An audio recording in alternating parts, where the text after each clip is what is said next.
ከየትኛውም ሱስ መውጣት ይቻላል። ምክንያቱም ከሱሱም በፊት ስለኖርን ነው። አይደለም ከማይጠቅመን ሱስ ወደሚጠቅመን መሄድ ይቅር፣ ከሚጠቅመንም ወደ ማይጠቅሙን ሱሶች ተዘዋውረናል። የትኛውንም ሱስ ለማጥፋት ጽኑ ፍላጎት ካለህ በእርግጠኝነት ይጠፋል። አሁን ካለህበት ሱሶች የምትወጣበትን 5 የመውጫ መንገዶችን እነግርሃለሁ። አንደኛውና የመጀመሪያው ከሱስ የምንወጣበት መንገድ ሰርክል መስራት ነው። ይህ ተግባር በጣም አሰልቺ ሊሆንብህ ይችላል፣ ግን በእርግጠኝነት ይሰራል። ሱስ ሁሌም ከመጠኑ እየጨመረና እያደገ ነው የሚሄደው። ሱስን ስትጀምረውና አሁን የምታደርገው መጠን በፍጹም ይለያያል። አሁን ካለህበት የሱስ መጠን ወደ ታች መጠኑን ቁልቁል ስታደርገው ሰርክል መስራት ይጀምራል። ለምሳሌ ከዜሮ አይደል የጀመርከው? አሁን ላይ 50 ደርሰህ ሊሆን ይችላል። 49፣ 48፣ 2፣ 1 እያደረክ ወደ ዜሮ ስታደርገው እንደ ሰዓት መቁጠር ይጀምራል። አሁንም እነግርሃለሁ፣ ካለህበት ሱስ ለመላቀቅ ጽኑ ፍላጎት ካለ አሁን ከምታደርገው መጠን ትንሽ የሚሆነውን ብቻ ለማሻሻል ሂድ። 1% ብቻ። የትኛውንም ሱስ ለማቆም እንዳጀማመሩ አፈጻጸሙንም ማድረግ ይኖርብሃል። ቀስ አድርጎ ወደ ወጥመድ እንደከተተ ከወጥመዱም ቀስ እያልክ የታሰርክበትን ወጥመድ መበጣጠስ ግድ ነው። ያለበለዚያ ቶሎ ካልወጣው ብለህ ከተፈራገጥክ ወጥመዱ ይበልጥ ያጠነክረዋል። ሱስ እንዳጀማመሩ አፈጻጸሙንም እንደዛው አድርገው ማለቴ ከ50 በአንዴ 25 ልቀንስ አትበል። ሱስ ከ50 በአንዴ 25 ልቀንስ ካልክ ሱስ ይበልጥ ፍላጎት እንዲጨምር ያደርገዋል። ግን በትንሹ መቀነስ ስትጀምር የመፈለጉ ነገር ያን ያህል ይሆንበታል። አጀማመርህም በትንሹ ስለሆነ ትንሽ ትንሽ በመተው ወደ መጀመሪያው ማንነትህ እንድትመለስ ያደርጋል። ሁለተኛው ከሱስ የምንወጣበት መንገድ የመተካካት ስራ መጀመር ነው። ወይም በተጠመድክበት ሱስ ምትክ ሌላ ነገር ማድረግ ጀምር። ሱስ አንድን ነገር ተያይዞ የሚመጣ ነገር ነው። መጥፎም ሆነ ጥሩ ሱስ በራሱ ከሆነ ተግባር ለመውጣት ወይም ለመግባት የምናደርገው ነገር ነው። ከባድ የሆኑ ሱሶች አሉ። እነዚህን ሱሶች ይበልጥ ከባድ ወደ ሆነው መተካት ይኖርብሃል። ከባድ ሱስ የምንለው መጠጥ ሊሆን ይችላል። ይህ ሱስ ሊያሸንፈው የሚችለው በይበልጥ በህይወት ዋጋ ያለው ነገር መሆን አለበት። ከመጠጡ ለመውጣት ቤተክርስቲያን ቤት መሄድ እንዳትጠጣ ያደርግሃል። በሱሱ ምትክ ምን ልትተካ እንደምትፈልግ ባላውቅም በይበልጥ በህይወት ዋጋ ያለው ነገር ተካ። የወሬ ሱስ ካለብህ ከሰው መነጠልን አዘውትር። ወሬኝነትንም ስምን ከሰጠ ዝምታ የክብር መገለጫ ይሆናል። ይኸውልህ የምትተካው ነገር በፊት ከምታደርገው ነገር እየበለጠ ሲመጣ ያኔ ብልጫ ስለሆን ትመርጣለህ። አንድ ጓደኛ ቢኖርህና ከጓደኛ በይበልጥ በሌላ ሰው ከተካከው ካንተ መራቅ ይጀምራል።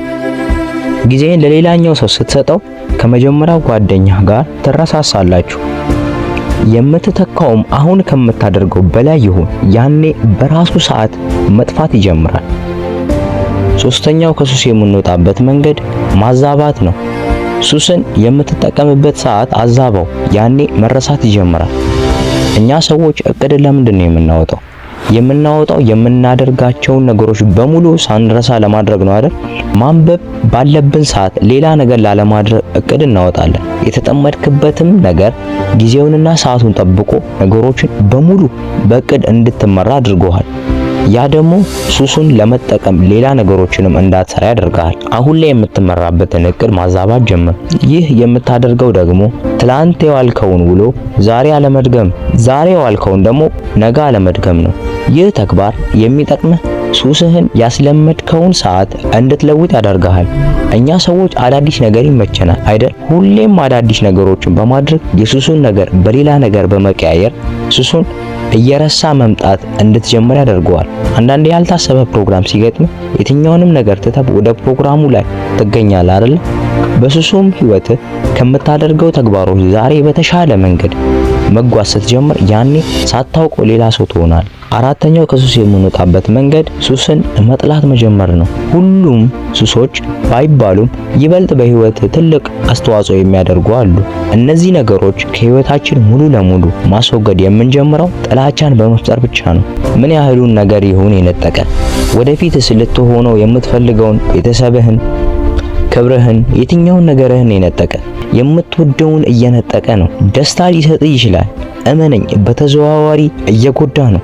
አሁን ከምታገኘው በላይ ደስታን ከሚሰጡ ነገሮች በላይ የሆነውን እየነጠቀ ነው።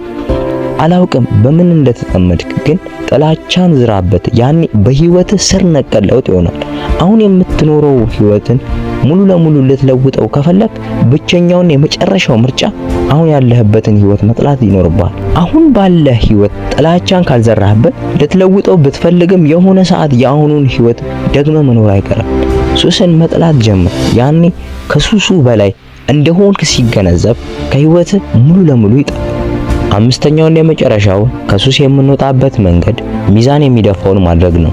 የተጠመድክበት ሱስ ከመልካም ህይወት ጋር መዝነው። ይህ ተግባር የአንተነትን ጽናትና የአእምሮን ጥንካሬ ይጠይቃል። ይኸውልህ ሁሌም ሁለት ምርጫ አለ፣ ተግባራችን ግን አንድ ነው። ተግባርህን ደግሞ የምትወስነው አንተው ነህ እና ልተገብረው የምትችለው ሁሌም ሚዛኑን የሚደፋውን መሆን አለበት። ማንበብ ከስልክ ከማየት ሚዛን ከደፋ፣ ማጨስ ካለማጨስ ሚዛን ከደፋ፣ ማውራት ካለማውራት ሚዛን ከደፋ፣ ለምን አልሆነ ተግባር ትወስናለህ? ከሚጎዳህ ይልቅ ይበልጥ የሚጠቅምህን ለምን አታደርግም?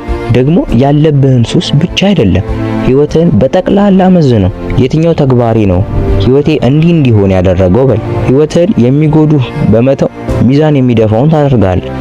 ያኔ አጉል ሱስን ትተህ መልካም የሆነውን ብቻ መተግበር ትጀምራለህ።